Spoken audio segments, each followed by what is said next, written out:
creative nothingness.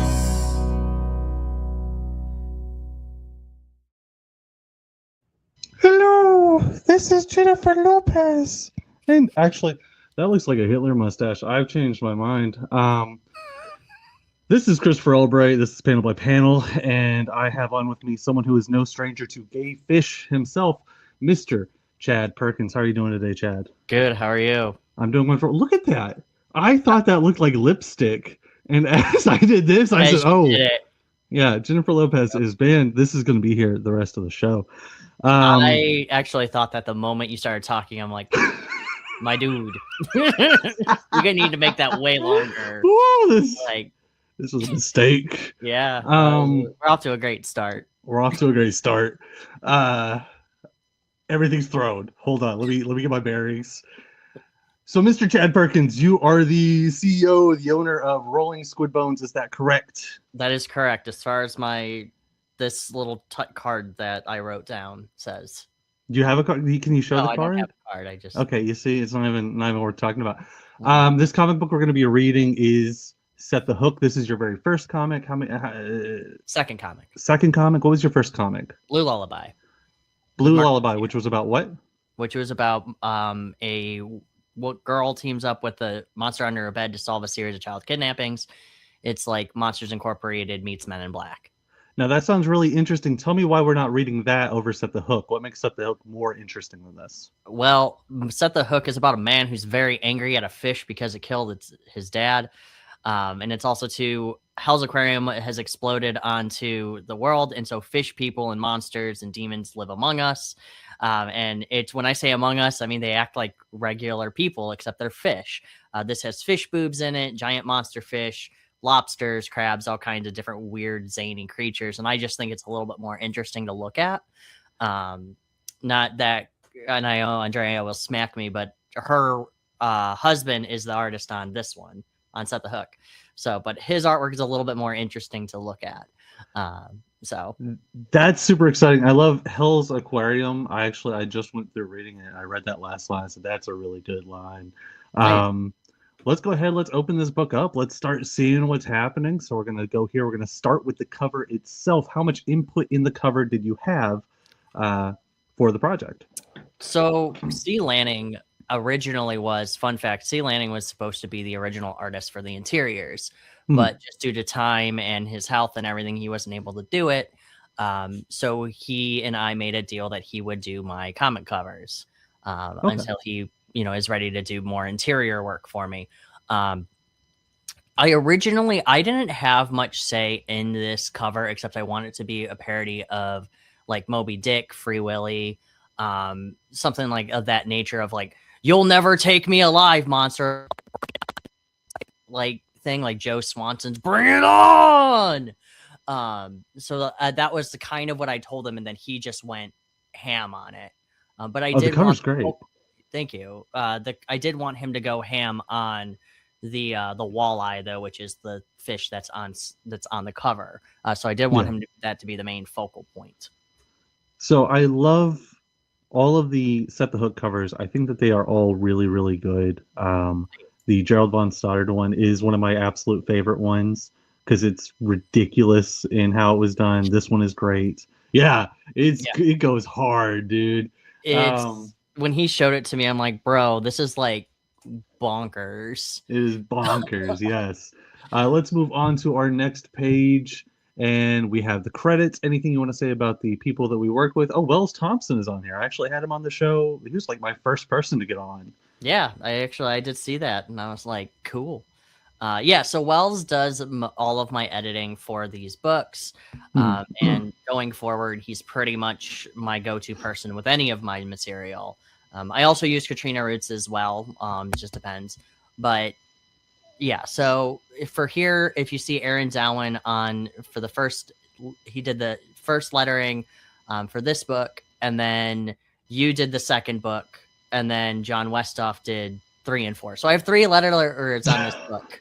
And it was just due to the other 2, like you and everything, was more like time and just other stuff too came up. And then John Westhoff was like, just give it to me, dude. Yeah. Like, okay. I suck. It's fine. I understand that. No, your lettering was great. I with lettering, I'm going to talk about that real quick. I love the art form of it, but my gosh, I appreciate it more than I enjoy doing it. Yeah. And that's something I quickly found out. I was like, God, this sucks.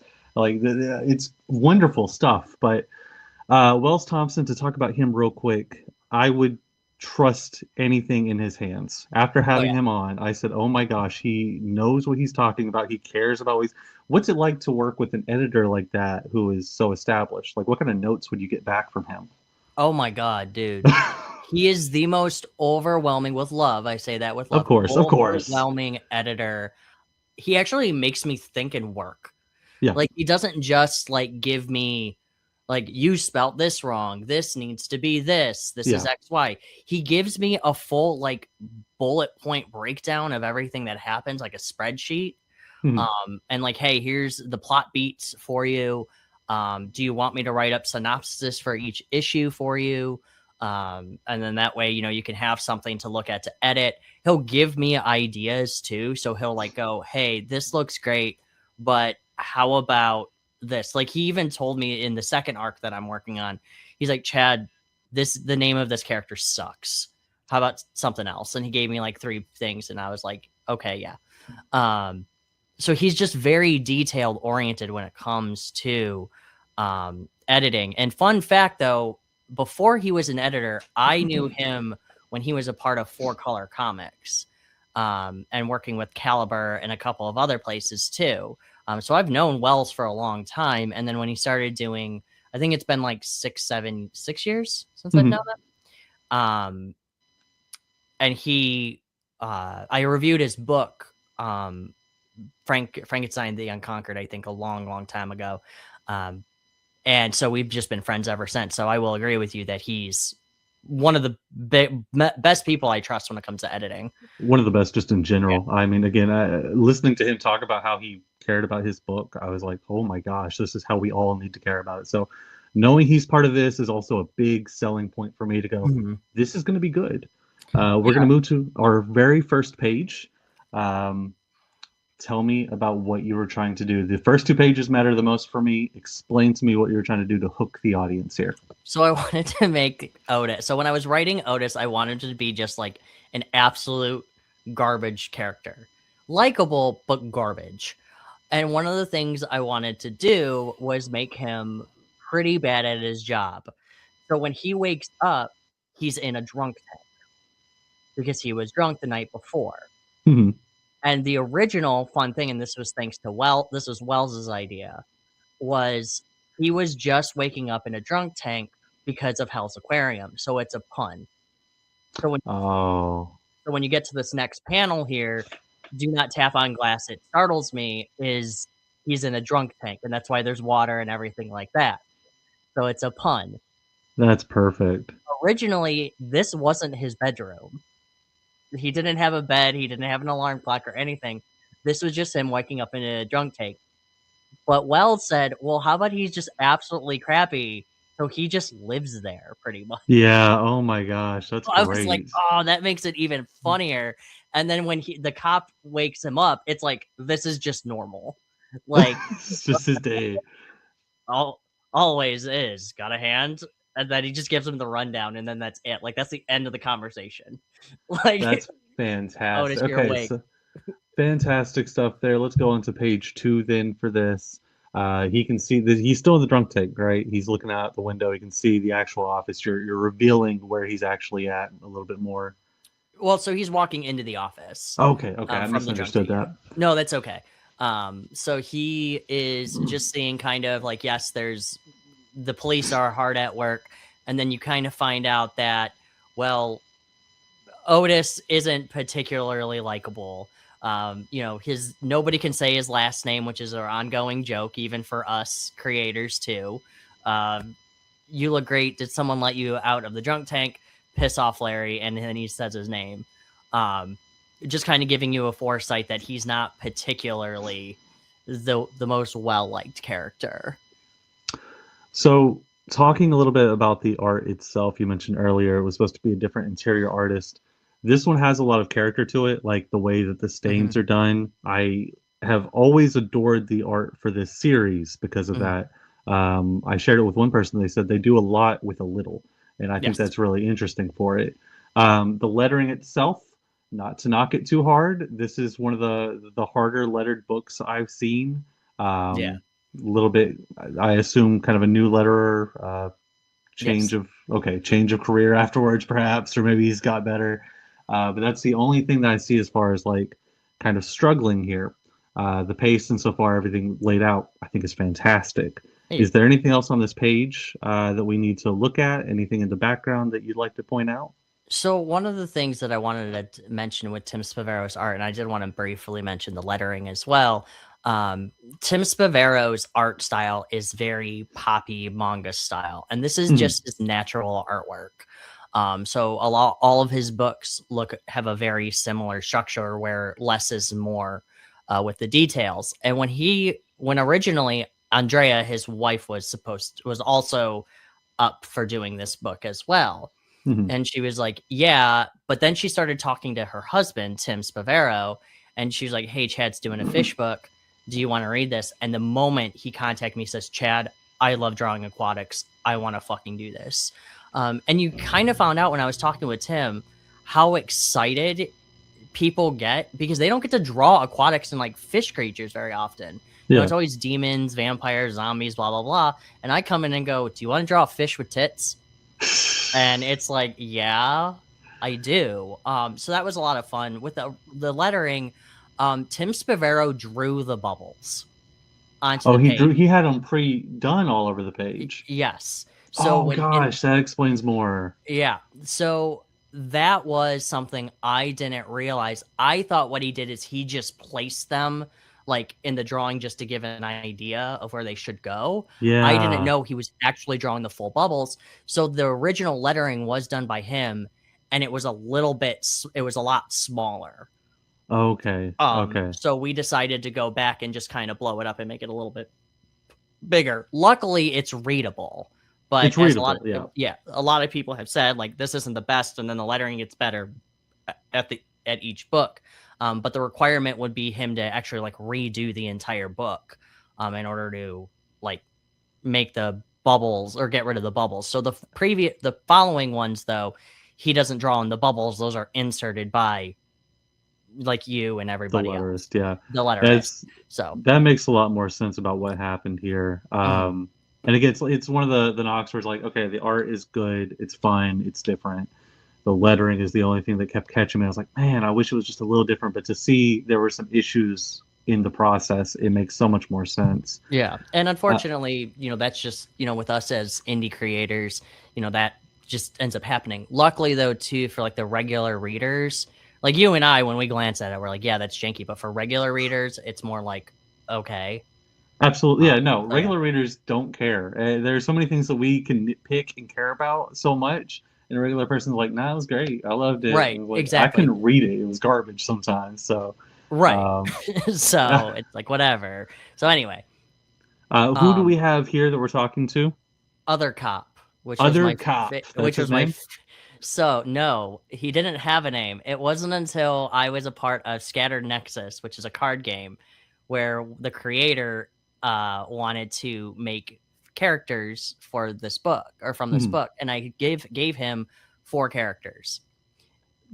He decided to do the chief and this other cop character, and I'm like, bro, I gave you Gut Slicer the Walleye, and he's like, well, we don't have villains in like the heroes category, and I'm like, okay, well, he's a fish, so I don't like anyway. So this is just the other cop from the previous is just making fun of Otis that the chief wants to see him because he's in trouble. And yes, because they live in a fish world, everybody speaks in fish puns and uses fish lingo like, oh, the chief's gonna fillet ya. And it's like, yeah, okay, that's a fish thing. And then obviously we have the chief as well. So every time there's a fish pun, I need you to read the fish pun for me. We're gonna go every bubble with a fish pun you have to read now. Yeah, well, out of the drunk tank, blah blah blah. Yeah. So yes, I can definitely do that. I will. So yeah, so in this scene we're just setting up the what Otis does as a job and why the chief is pretty much upset with Otis. Now, this next page is actually one of my favorites, with the chief and what he says. So go ahead and let me know why Otis is in trouble, please. Okay, yeah. So the original thing is that, and I'll get into it. There's another scene. These scenes are supposed to be reversed with another scene. So originally it's like the chief asks, "What did you do?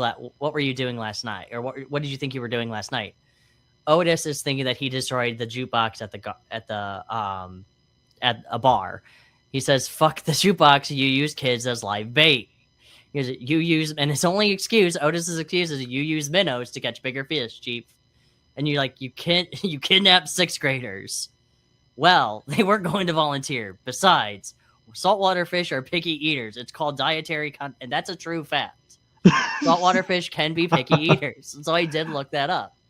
But yeah, so this is Otis is willing to get the job done no matter what by sacrificing live 6th graders, and he kidnaps them. I forgot who helped me, write this joke. I think it was Sabrina was the one who helped me with this one. What's up? I was going to say, this was the page I saw. This joke was the joke I saw where I was like, again, I was still breaking in, I was still learning, and I was like, I don't like the lettering at all. But then I read the joke, I said, but that joke, like, this is good stuff. Like, I want to know what happens next.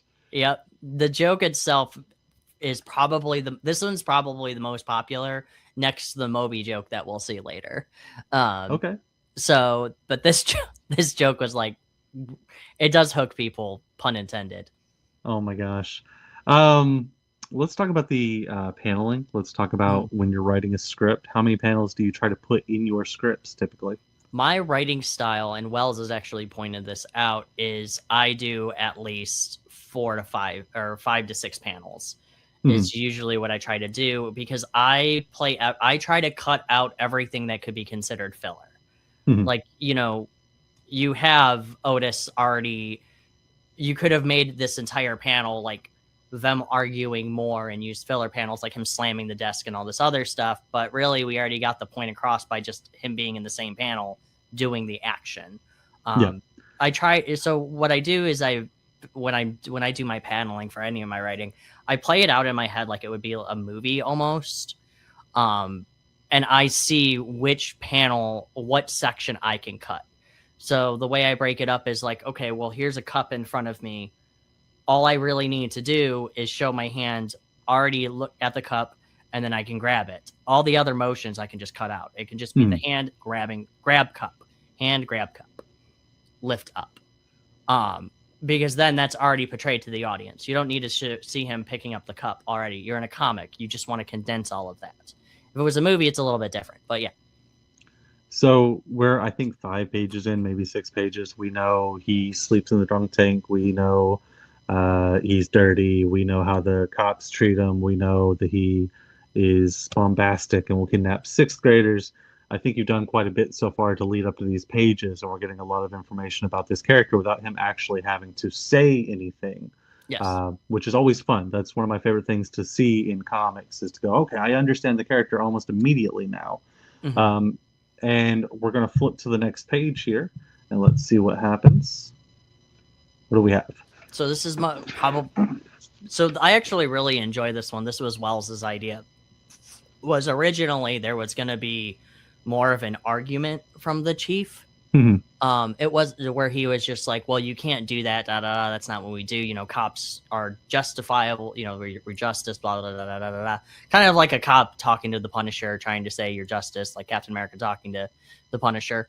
But it wasn't until Otis or Wells saw the line, fine, next time we'll have it your way and let a dozen more people get turned into chum on their own. And the cop doesn't care what Otis has to say about the being picky eaters. But Wells came back and said, okay, this line right here, he's not wrong. You could just make it where the chief knows Otis isn't wrong because he got the job done and nobody was hurt. Like, think outside the box when it comes to like your police detective. He's like, you're writing a noir, like horror, supernatural fish book. You're not writing Law and Order where they're going to give you this big spiel and everything. Like, they're not afraid to think outside the box and get risky. They're living in a world full of fish creatures. So think of it like that. And I'm like, actually, yeah, that's true. That's great input. That's really good. Yeah.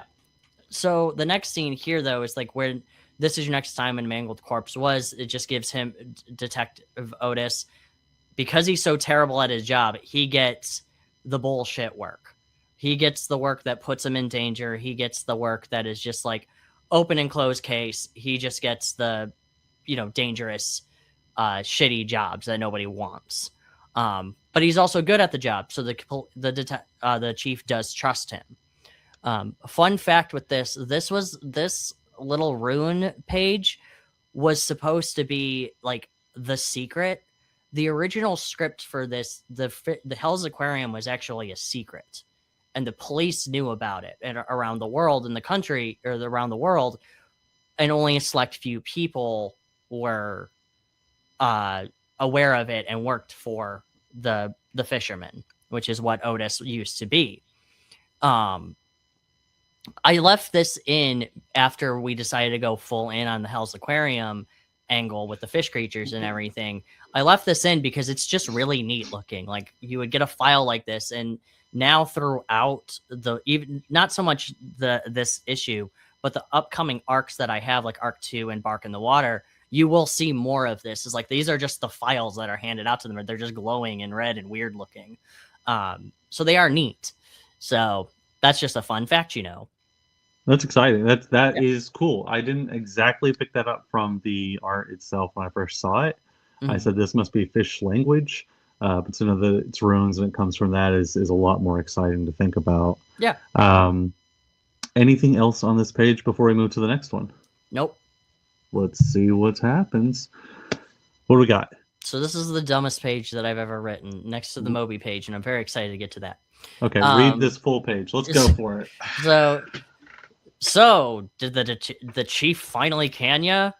You must love getting hit, fish shit. Fucking fish freak. And that's when one of the other cops come over.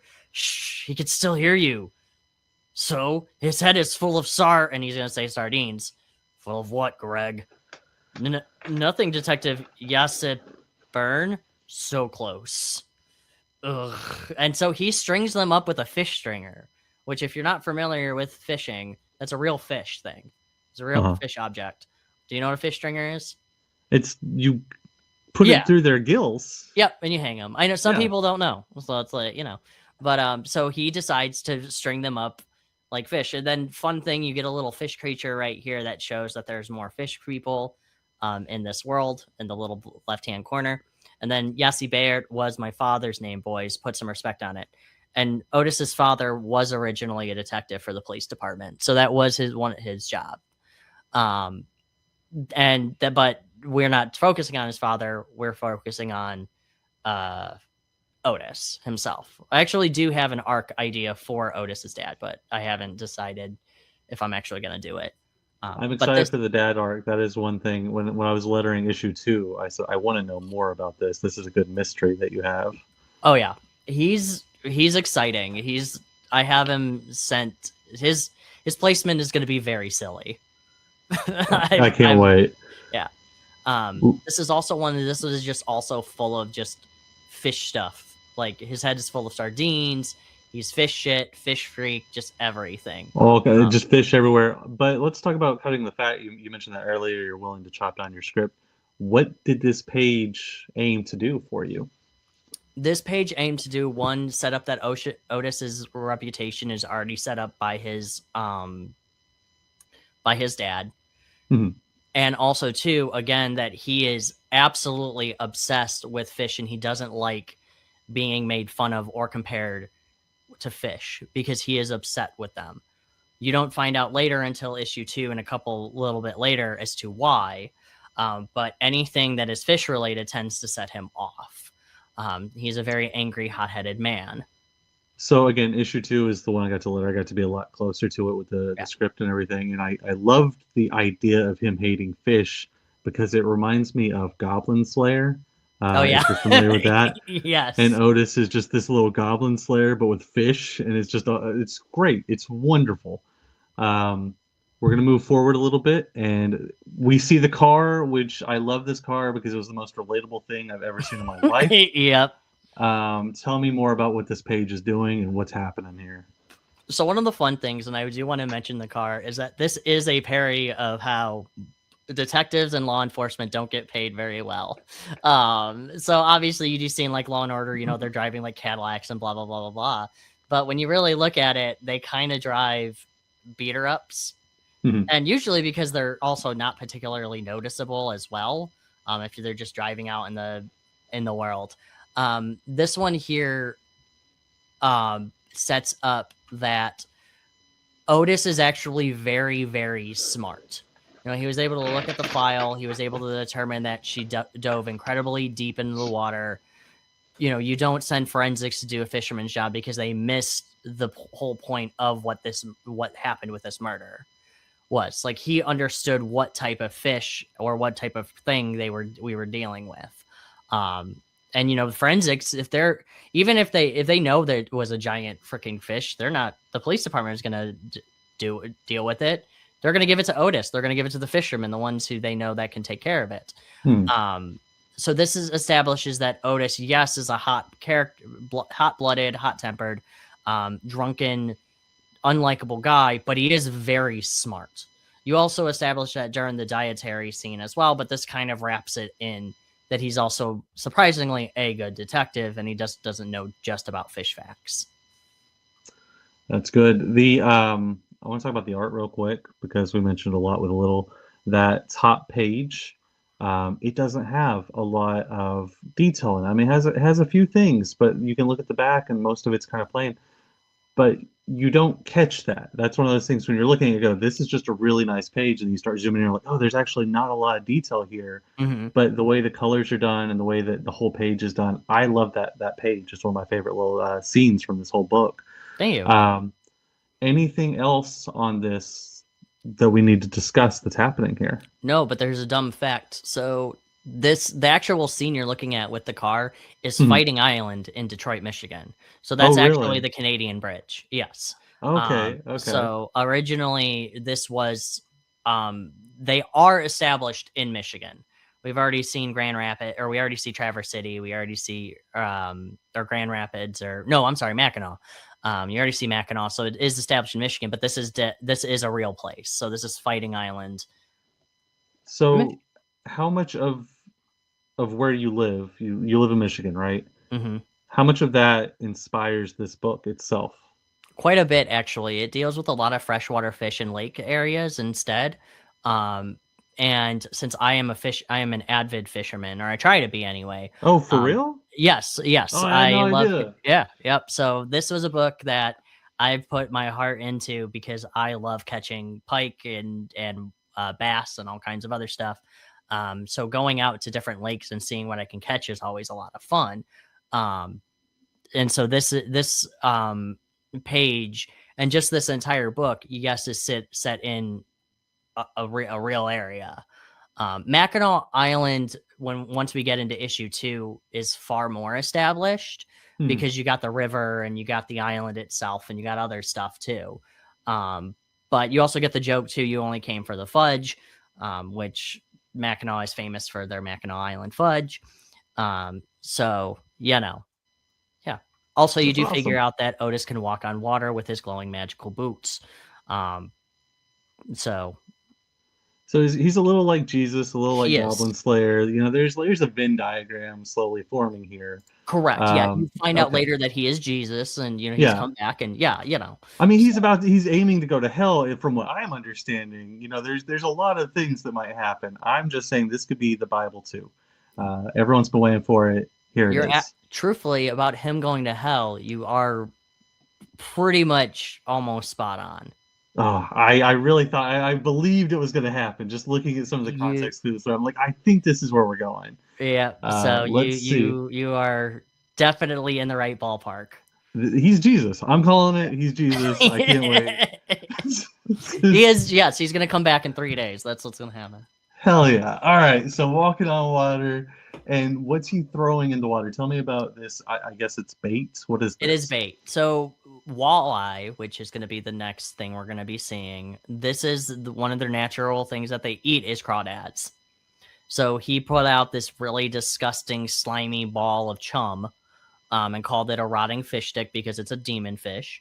Mhm. So actually, I wrote this line before it was a demon fish because I thought it was a great line. Oh, it's solid. It's good Yeah, stuff. I was like, "Come out, you rotten fish stick!" I was actually at work when I thought of that. I was like, "Hell yeah, like, that's a great line." Hell yeah. You did it, Chad. Yeah, pat on the back for me. So he throws it in the water. This was also a Wells Thompson idea as well, where in order to lure the fish out, because originally the fish just rose out of the water, Mhm. but Wells was like, well, why don't we get it out of the water and really show that he knows how to fish and lure creatures out? And so we decided to come up with this nasty ball of crawdad stuff, which you use, to get fish in, fish in. Now, fun fact, you can actually use a can of corn as well.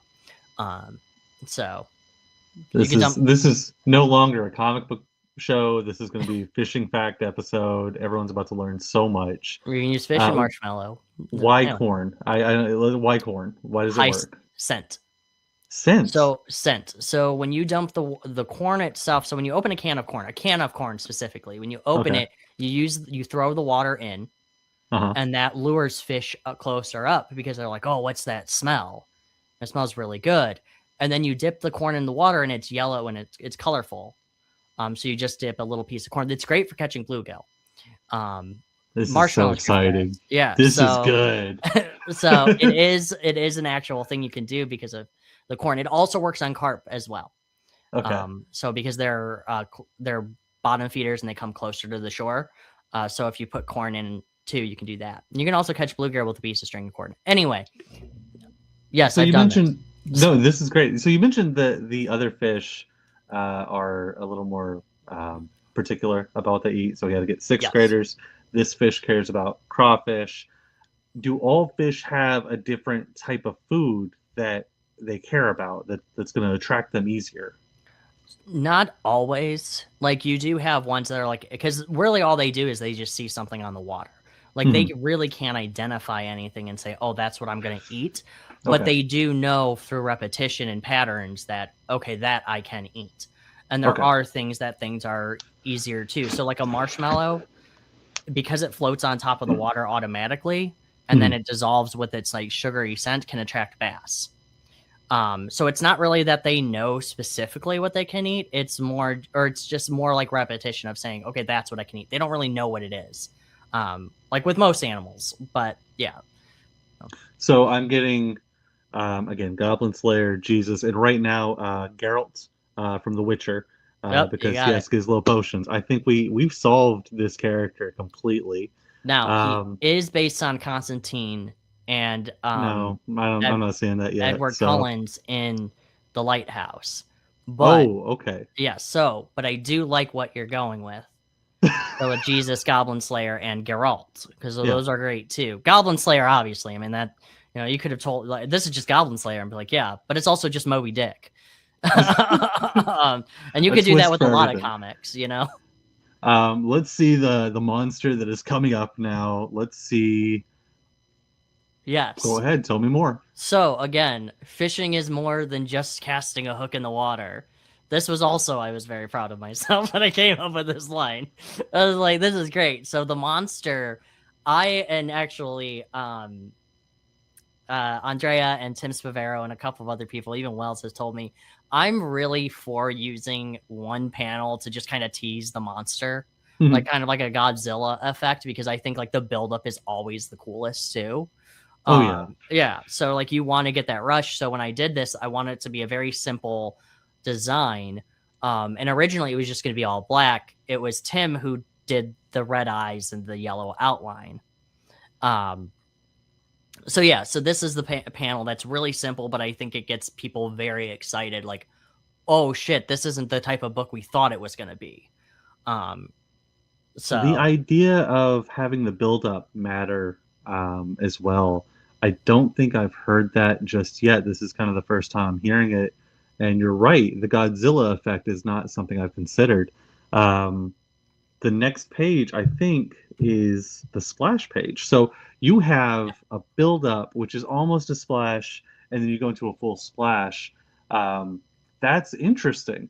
That's absolutely unique to what I've seen so far. I think it's a good. I think it's a good thought process.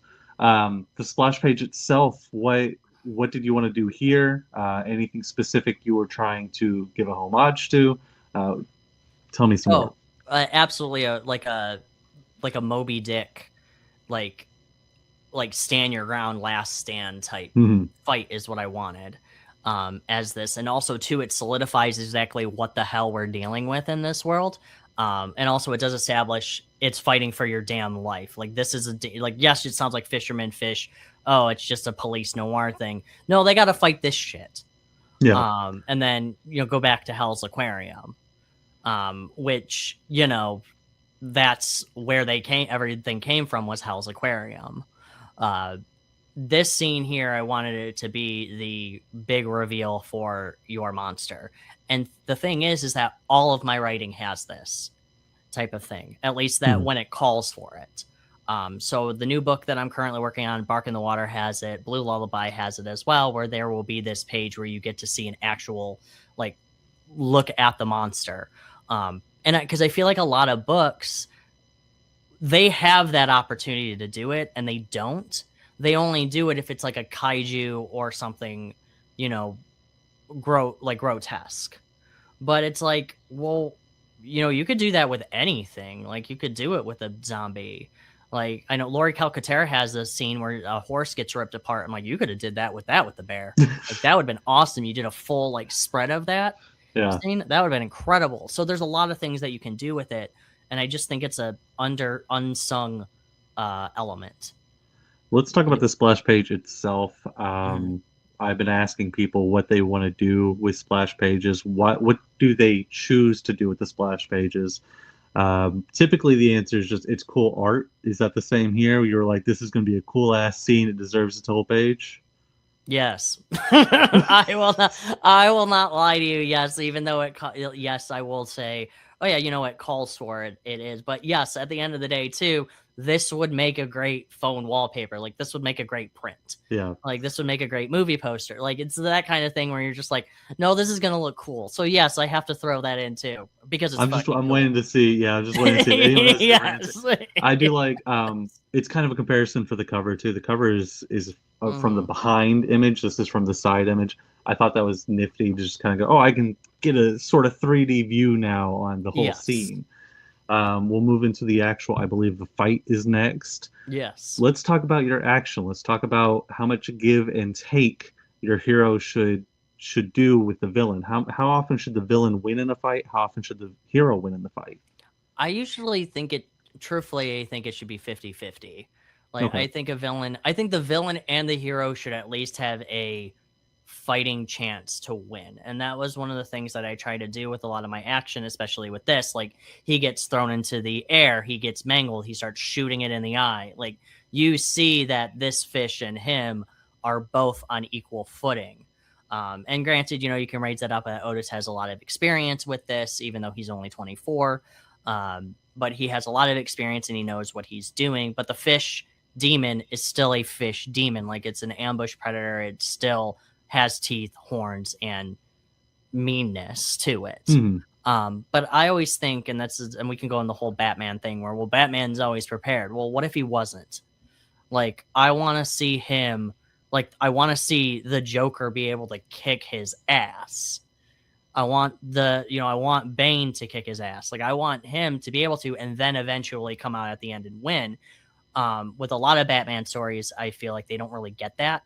Yeah. But with my action, I feel like it's always fair to have your characters on equal footing, because then it's just boring.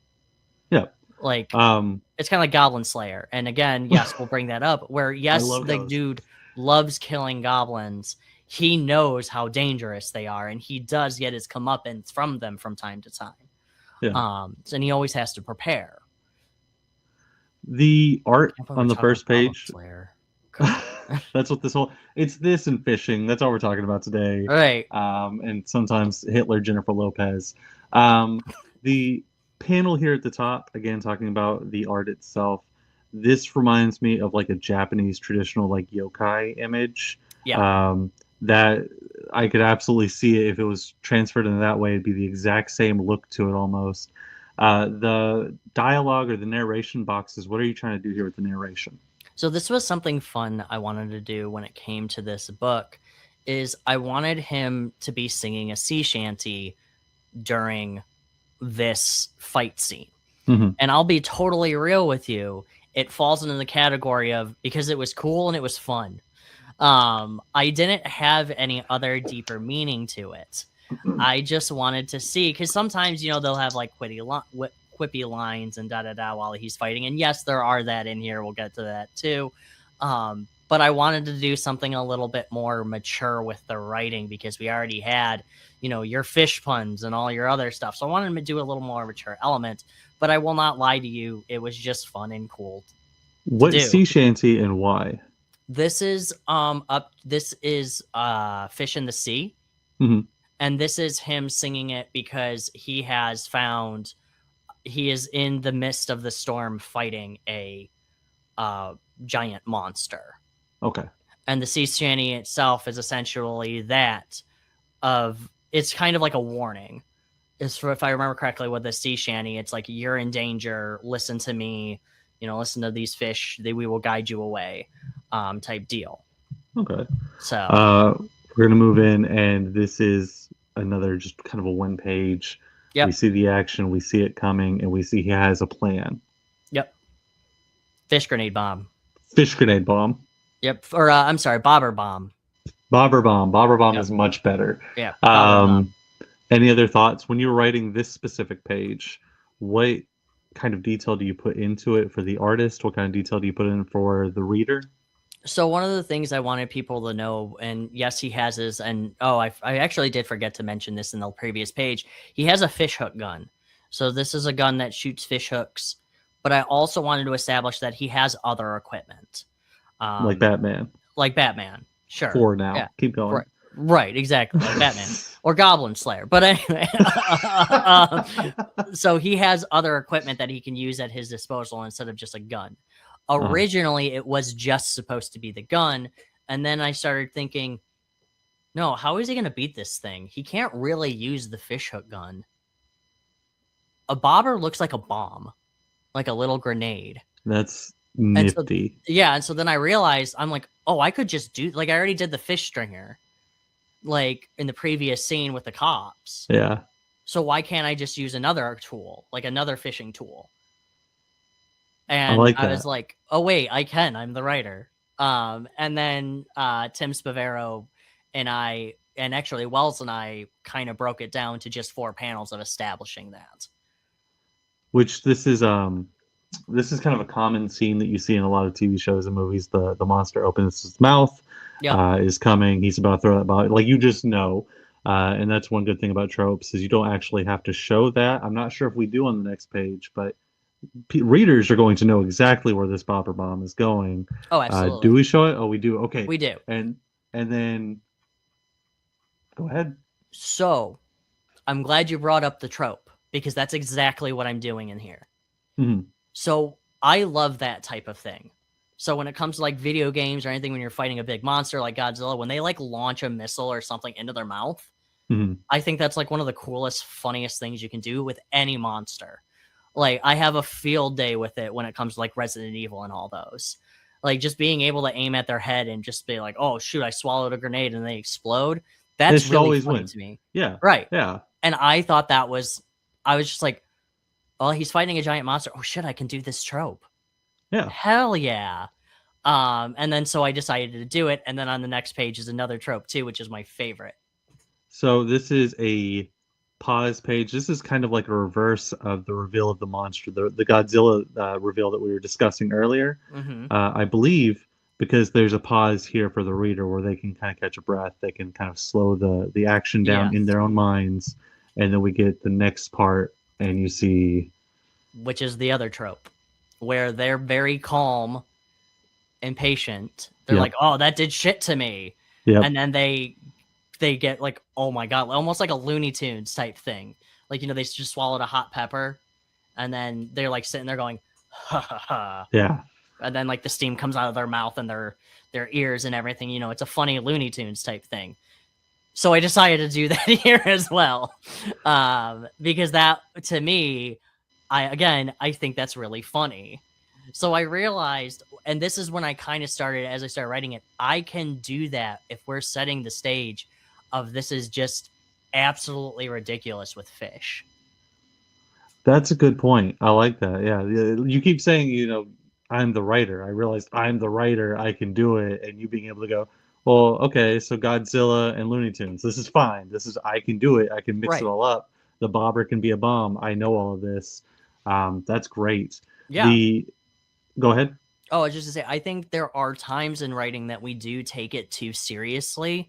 Yes. And we absolutely. forget that we can just be ham-fisted. And sometimes it can go over really well. Look at the book Chew, and I compare things to that so much. Like, it goes all in with its ham-fistedness, but all of it makes sense. And that's what I was trying to... That's what I was trying to do with this, where it's like, okay, well, yeah, that makes sense. He's a big creature. He just swallowed something tiny. Yeah, he's not going to be too intimidated by it. But he is. That is a good comparison. The dialogue box here, I believe, has importance later on. Yes. What does it say for us? What they say about a big fish in a small pond? And let's see what the reveal of that is. He fucking forgets what it's saying. So we actually did that with give it a second and it'll come to you, because he's actually just talking to the fish, and then fare thee well, fishy fuck, is that big or small fish in a big pond, or a big fish in a small pond will eventually starve and die because it's going to eat all of its food or it's going to suffocate. Okay. So fare thee well, fishy fuck. Which is actually true. If you put a bigger fish in a smaller pond, if there's not the correct ecosystem, it will die. Okay. Because it's just going to eat all the smaller fish. That's why when you put a fish in a bigger fish needs a bigger tank. We're going to come back to that a little bit later. Fish facts.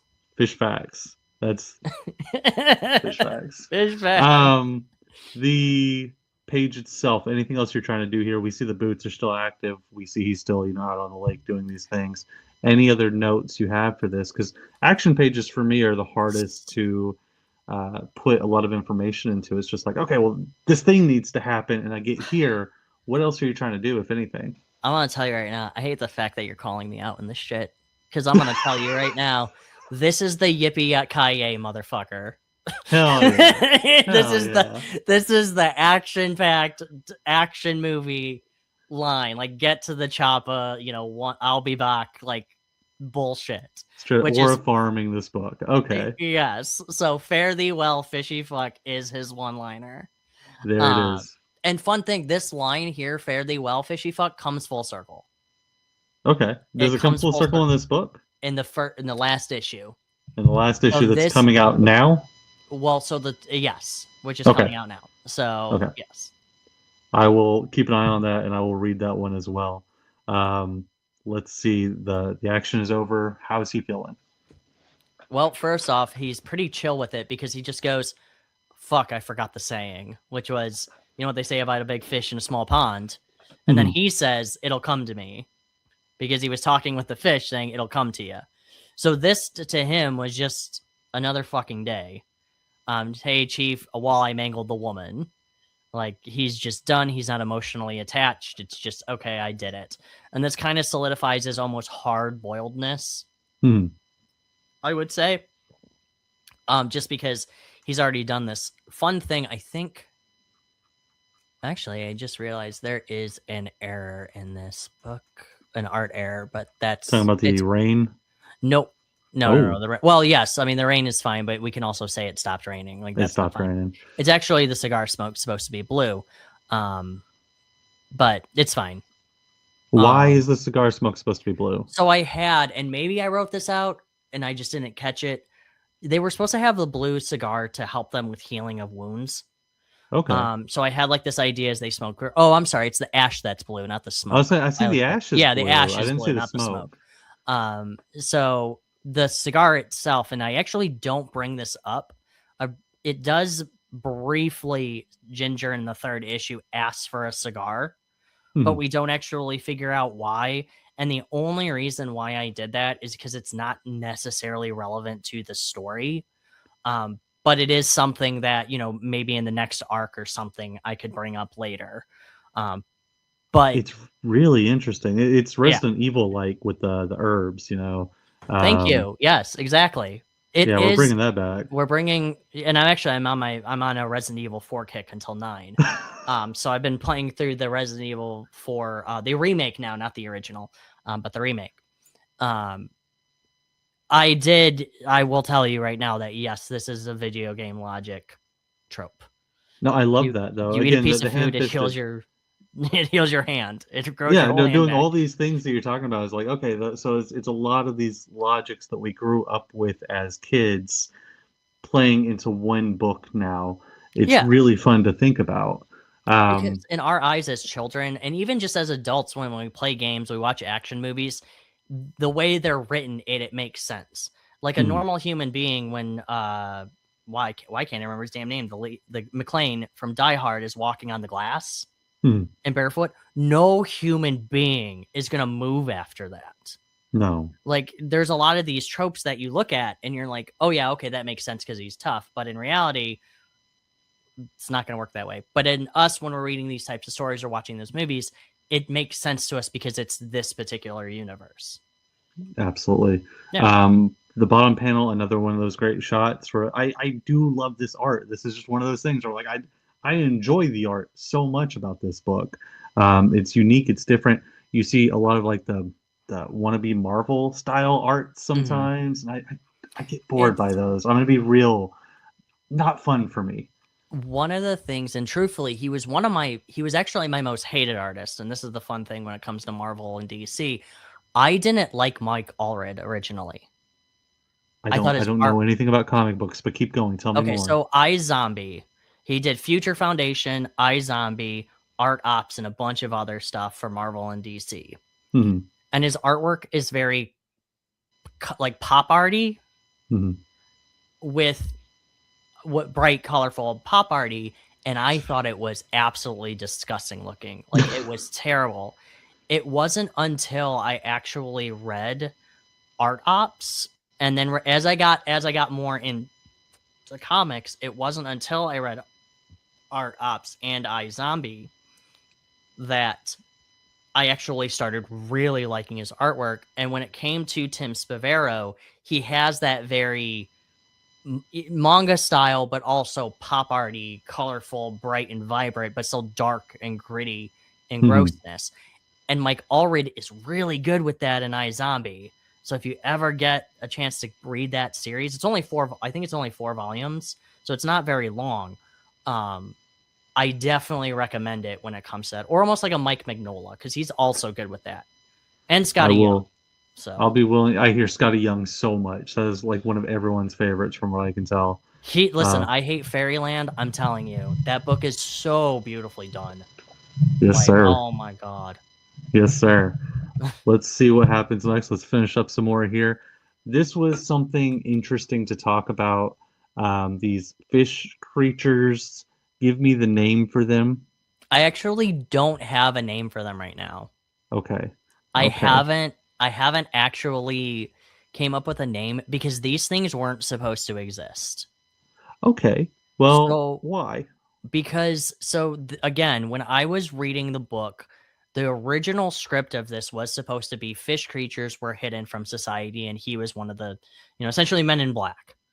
We'll just do that for the sake of, but he's a fisherman. He does this. It wasn't until Wells came back to me when we were going all in. Well, how does the mess get cleaned up? So we came up with these little like frog guppy type things, or froggies. Froppies,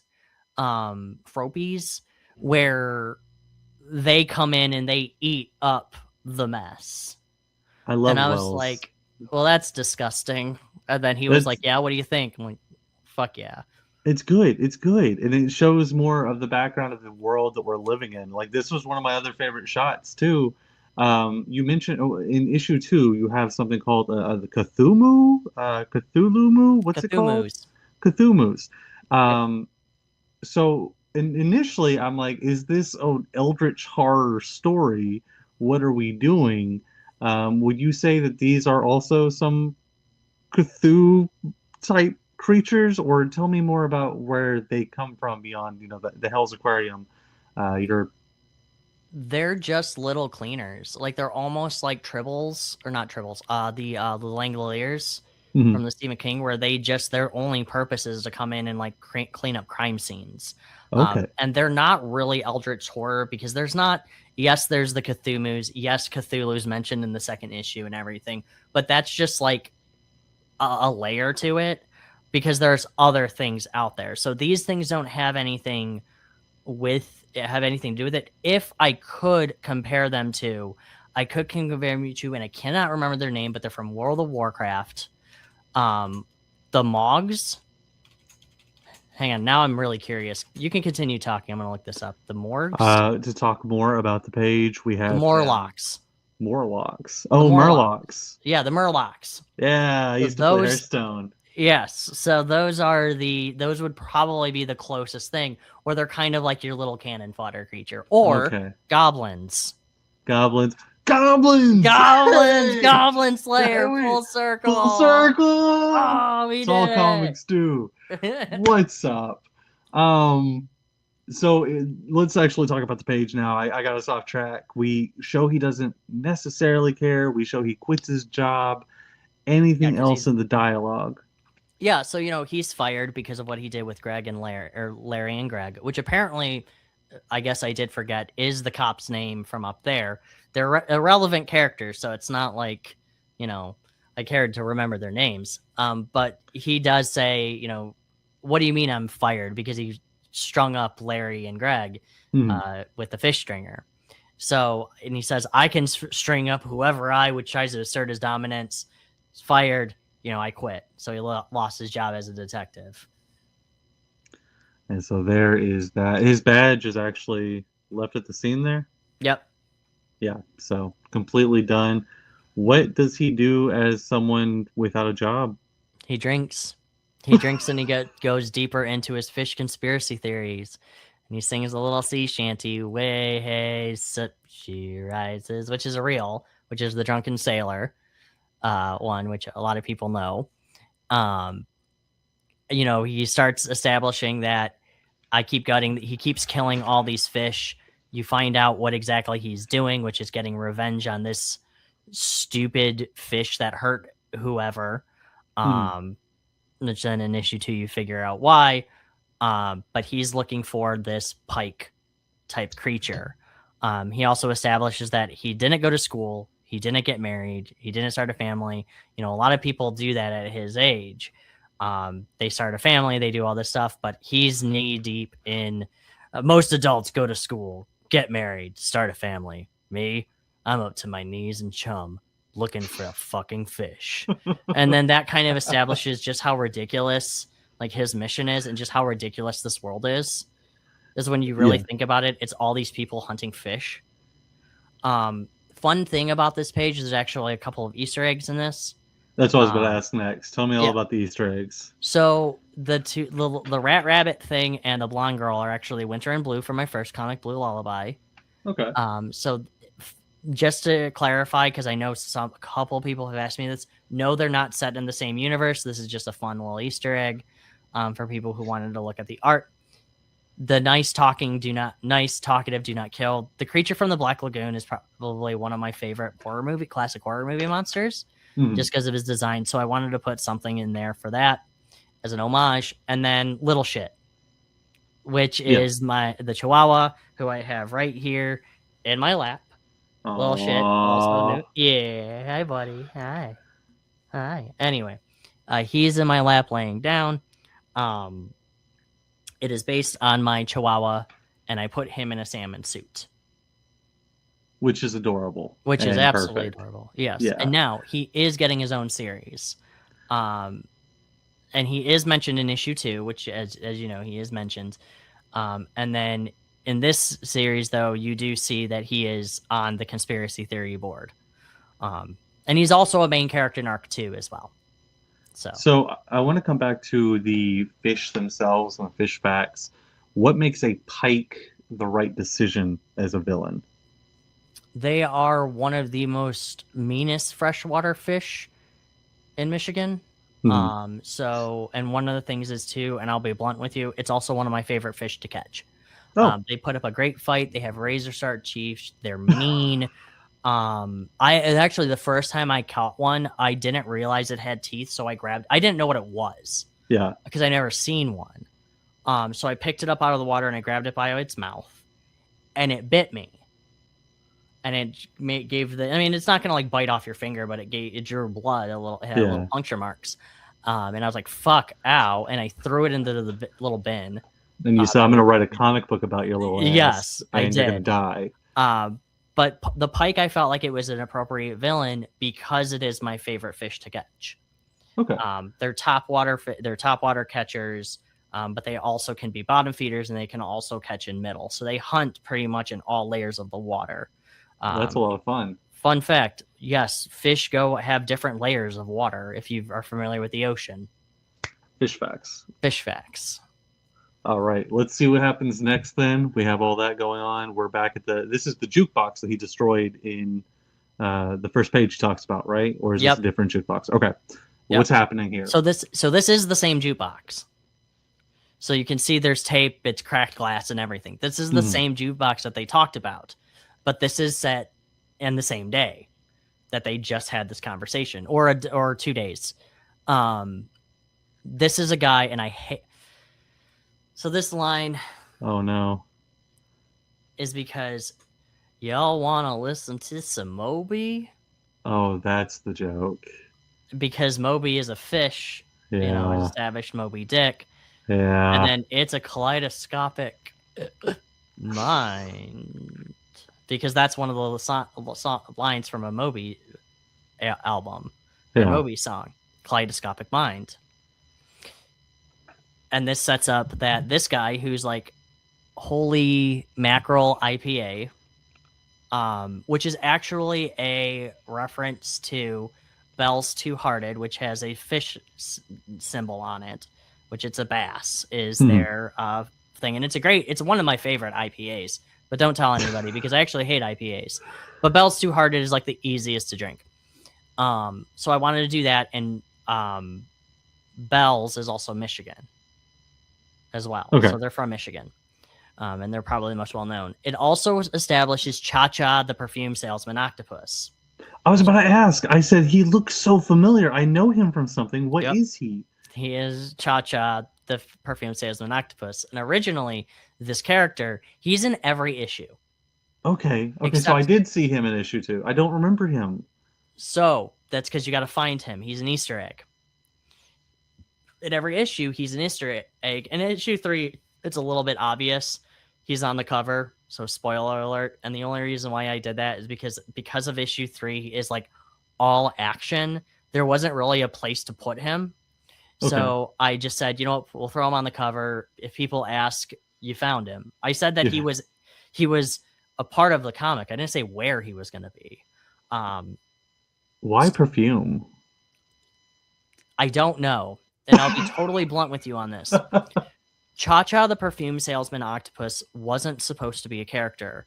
This was just a dumb octopus in a hat. It wasn't until C. Lanning, I told him, hey, I would like you to do a sticker for me. And he said, what's the story behind this octopus in this dumb hat? And I'm like, he's an octopus with a dumb hat. It's like, okay, but why is he in the bar? And I'm like, he's a salesman that's down on his luck. It's like, well, what's he selling? I'm like, perfume. And it was just like the first thought. Like, it's just that's a all total it throwaway takes sometimes. thing. And then Lori is the one who came up with Cha-Cha after I showed her the sticker. She's like, oh, what's his name? And I'm like, I don't know. She's like, how about Cha-Cha? Because he looks like he has like a little sombrero hat. And I'm like, okay. So this whole character was just an okay. I can't wait for the Cha-Cha one shot. I'm down. Like, oh no, joke. But there was originally where he was supposed to be the villain in the little shit one shot. Oh my gosh, that would be so much fun. It would have been, but then I had a better idea. Okay. But it is a possibility I might do a little one shot or like a like a 4 or 5 page comic with him. Well, we'll see what happens with Cha Cha in the future. Let's see what happens with when they play Moby on the jukebox. Yep. He fucking shoots it. And he breaks it again. So Moby's Move is the song name. Otis, the moment he says in the previous page, he said, "Don't," and he tries to convince him, "Come on, bud, it's a classic." The bartender knows exactly what's coming. Yep. It's fun because he's like this tentacly dude with one human hand hybrid. He's kind of interesting, and this is kind of a throwaway Easter egg, and people wouldn't think about this. This kind of solidifies that there are human and fish creature relationships. Yeah. And you actually find that out in issue 2 as well. But this does happen because people are kinky. Let's be real. But he gets upset. He shoots the thing. We do a classic bang, bang, bang of the jukebox. We see the little fishes. And the only reaction from this guy is, what the fuck?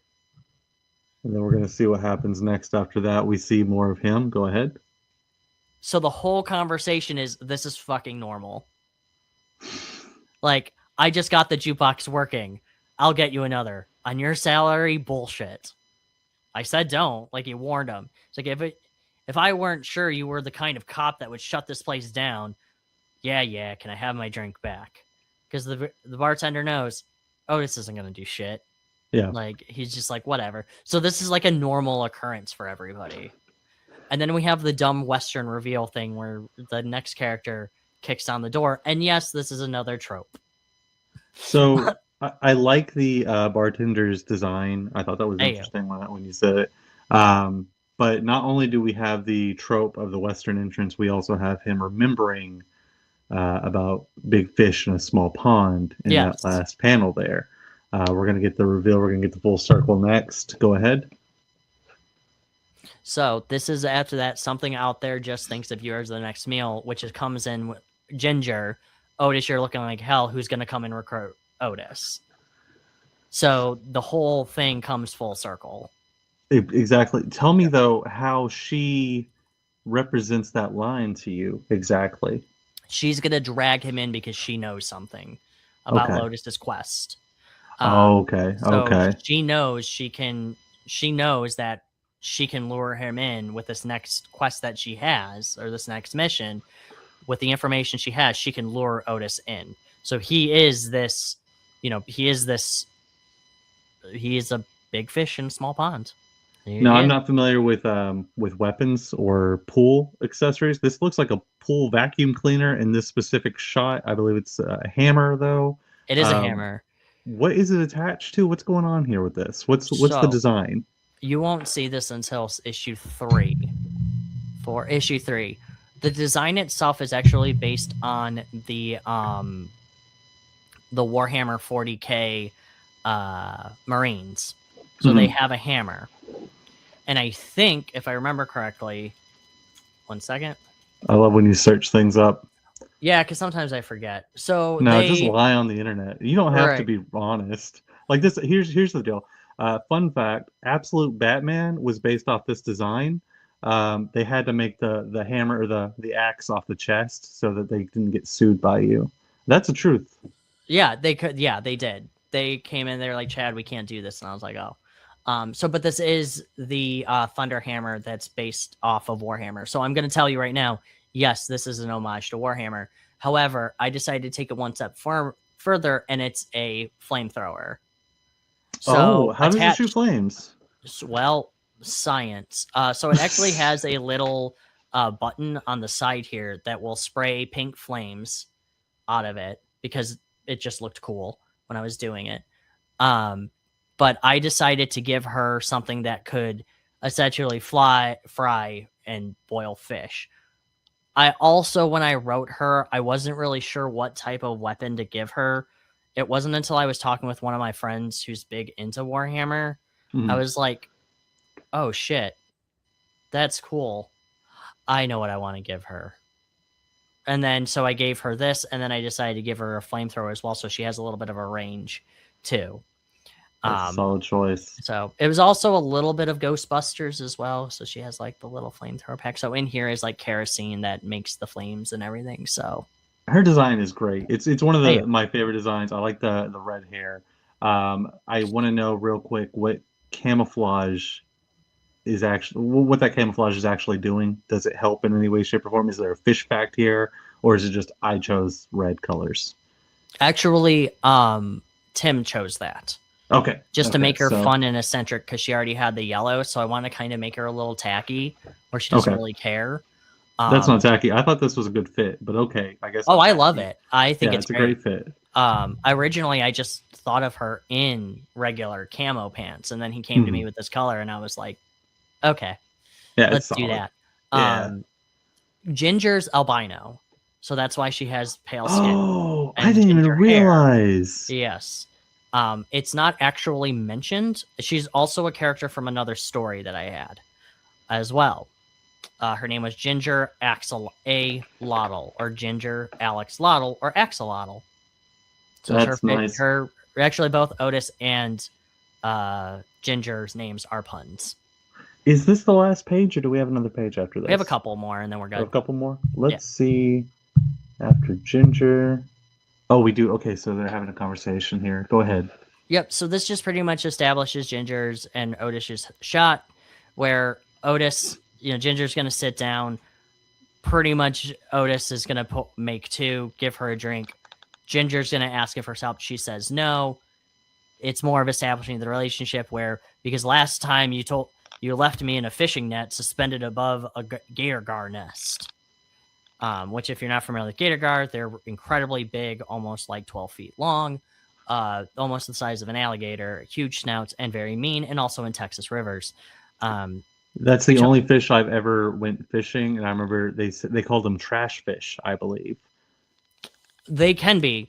They're invasive, is that right?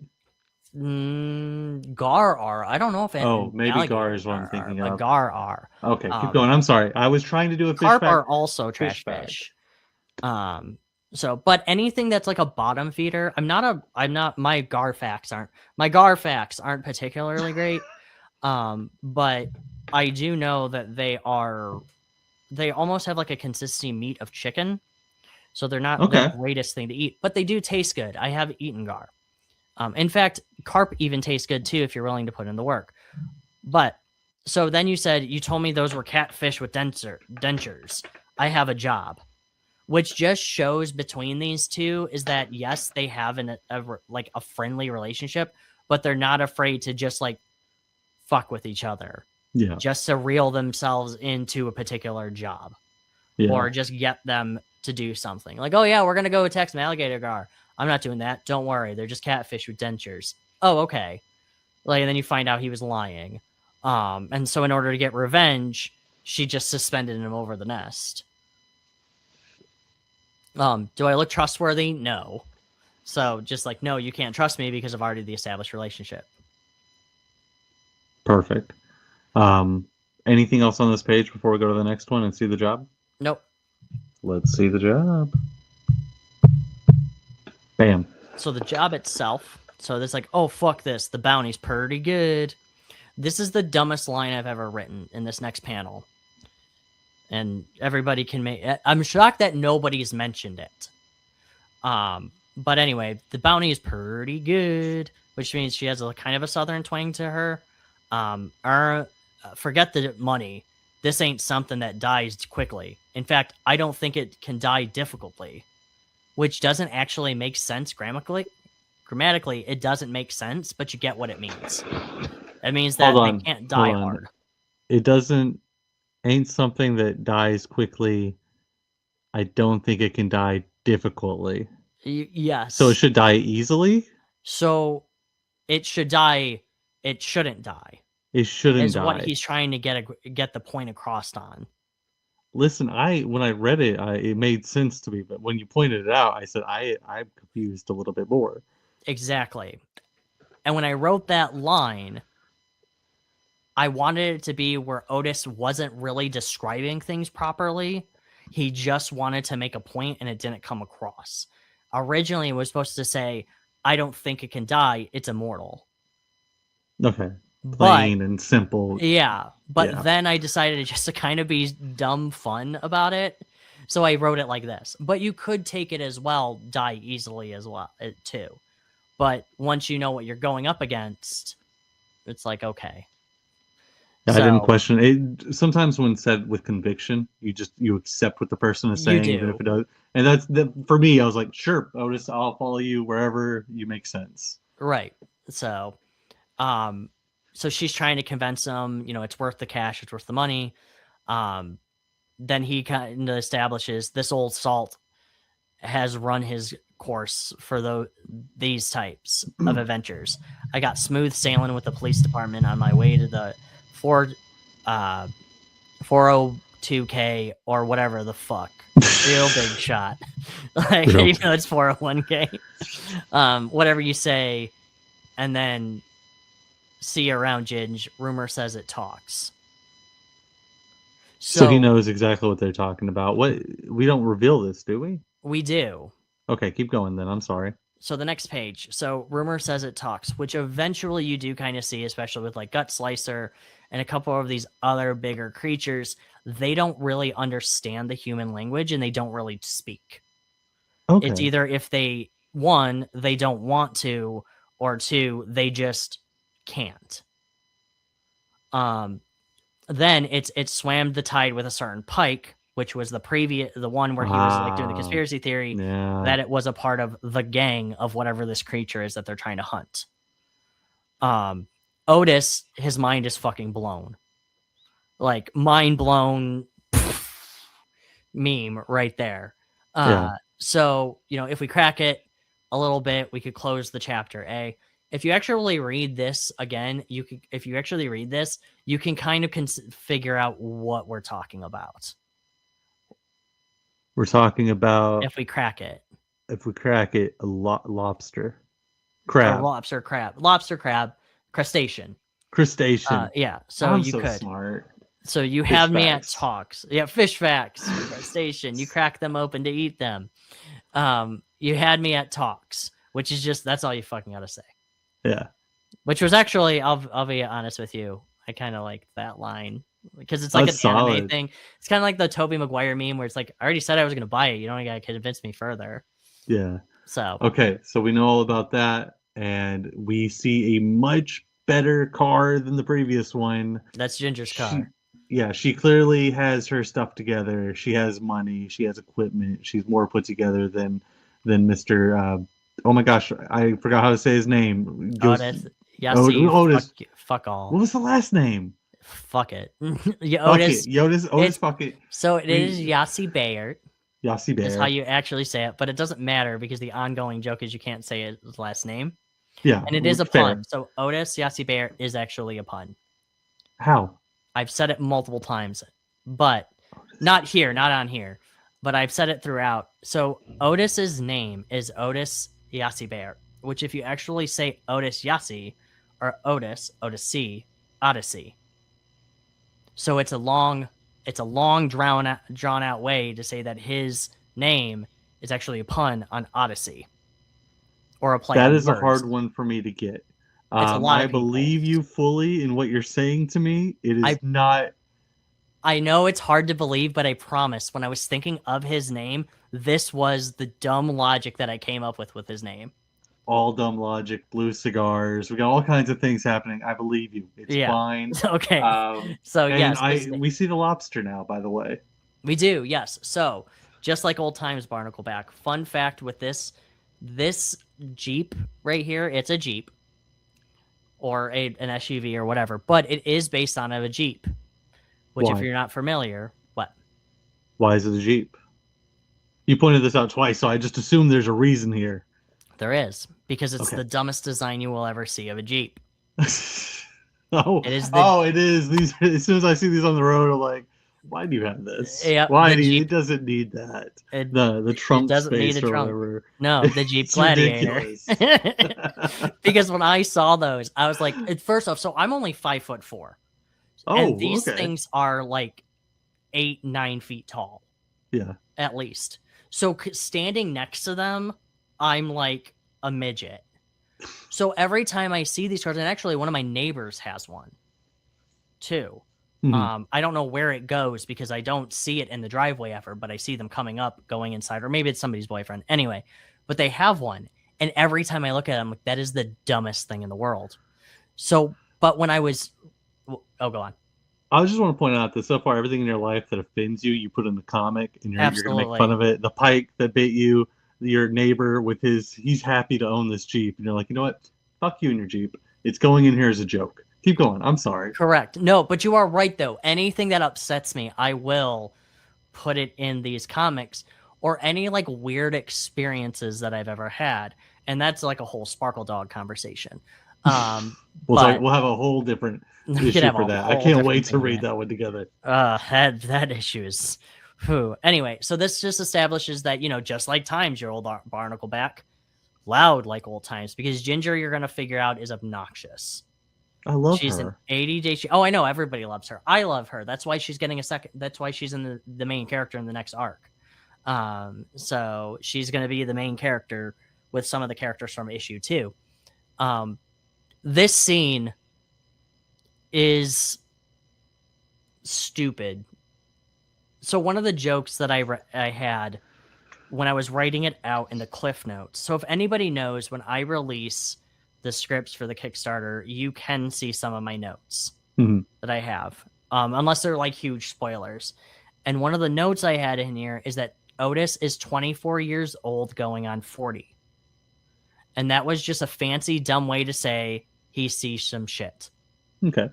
Because he's so worn down with all the obsessiveness that he looks like he's 40. He's aged. You can see that in our presidency and as well. But anyway, I digress. This brings it back to, one day I'll get you to smile, old man. And she keeps calling him old man, like just like old times. He keeps using old, and finally he's like, I'm 24. And people think that joke is absolutely hysterical, especially when they learn that I say he's 24 going on 40. Yeah. He's also, too, based on, and actually I missed one. So he's based on John Constantine, Robert Pattinson from The Lighthouse, and he's also based on Nick from Happy, or Christopher Maloney. Is that 4? Is that 2 different people? What is that? They're 3 different people. Okay, 3 different people. Yeah. Yeah, so it's Christopher Maloney, and the character's name is Nick. And I got my 5. So 7, 8 people. I can't do math. But you keep going. Like I'm 9 sorry. People. 9 people, and then you 24 see people. The beautiful look of the lobster as well, which is just this very simple drawing of a lobster. Because, well, I mean, this is what you're looking for, dude. It's a lobster. It's a lobster. What else do you want? And then it's like, I'll smile when this lobster sings, and the fish that killed my dad is chum in a bucket. And now you know what his revenge is. Yeah, buddy. That's the last page for the comic, right? Yep. We end it there. Fantastic stuff here. This is one of the few indie comics I've seen actually make it to 3 issues. Normally you see 1 issue and then it kind of goes for a year without anything, and then it goes a little longer, and eventually people just don't make the next comic. Tell me real quick, for anyone listening and anyone interested in making multiple issues, what's kind of a struggle to get to that 3rd issue, or something that helped you make it to that 3rd issue? Absolutely. So the issues themselves, it's 4 issues long. So what helped me get to that 3rd issue, and even the 4th and final issue, and I say this to anybody when it comes to writing, is write your ending first. That is one of the biggest things, and there's people who will disagree with me. They're wrong, but there are, write your ending first, because that will give you a clear thought of where you want to go. This is where I'm leading up to, because anybody can write a beginning. I can sit there and say, once there was a man named Gold Roger. I can say, I hate goblins. Goblins are terrible. I'm the Goblin Slayer. Like, that's the introduction of Goblin Slayer. That's an easy thing to get up. You can definitely set up anything with the beginning. But the ending, you have to sell somebody. The fun thing, though, is that what people don't realize is that the second and third issue, you can just do whatever you want as long as you're getting up to that ending. Mm-hmm. Like, you can have fun with it. And I think that's what people get, is that they take too much time to think about what needs to happen in the middle. Well, what needs to happen at the end to help you get through those next issues? That's the biggest thing that I think people should realize when they want to start creating and start making comics, is just write your ending first. That's a good point. Because, like you said, having that initial thought is great. It's wonderful. I think it all the time. Like, I want to make a whole story about this, and then you start. You're like, wow, this. I have no idea where you're supposed to take it and where it's supposed to go. Right now, I will say though, to my point of that, because I have gotten this question before: can the ending change? Abso-fucking-lutely. It's just a like a timeline. Mm-hmm. It can change anytime you want. If you're like, okay, I don't like this. I'm already on the third issue. I don't like this ending. Okay, then let's fucking change it. Yeah. Like, there you go. And you still have the ending. By that point, your characters should have voices that you can listen to instead of think about. You should understand what their actions are going to be without having to write it down. Right. You should think, hey, no, he won't drink sweet tea. He's going to drink a beer. Like, if he goes somewhere, that's his choice first. Right. Yeah. Well, this has been wonderful. I've really enjoyed this. Mr. Chad, is there anything you would like to plug, or where can people find you on the internet? Tell me about that. Well, when is this coming out? Whenever you want, dude. Okay. I mean, so I can, if you want to release it right now, my Kickstarter is live. Okay. With the full trade paperback, all 4 issues. And before anybody asks, well, why did you do issue 1, 2, and then the trade paperback? Because shut up. No, it's actually because I wanted to everything was already done. So I just decided, you know what? I am gonna release them all. And yes, 3 and 4 are single issues. I sent it to you via Facebook. The Perfect. link to it, if you want to drop it in the comments. So you can follow it. We're already funded. I did decide to bring back the Gerald Von Stoddard book plate and bookmark bundle with 10 available.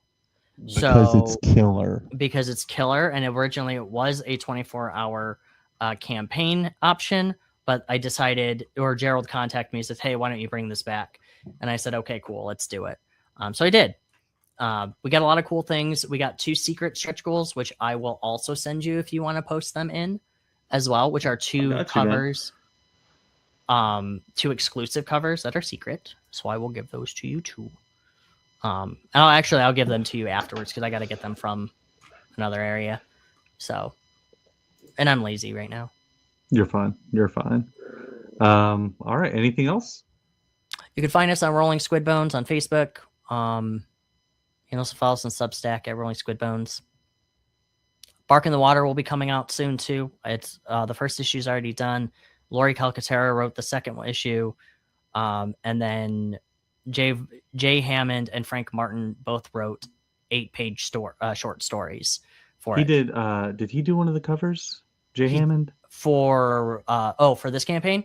Yeah, he did. That's one of the secret awards. Okay, I think I might have seen that actually. I love Jay Hammond covers. Those are always some of my favorites. You should talk to him about Scotty Young.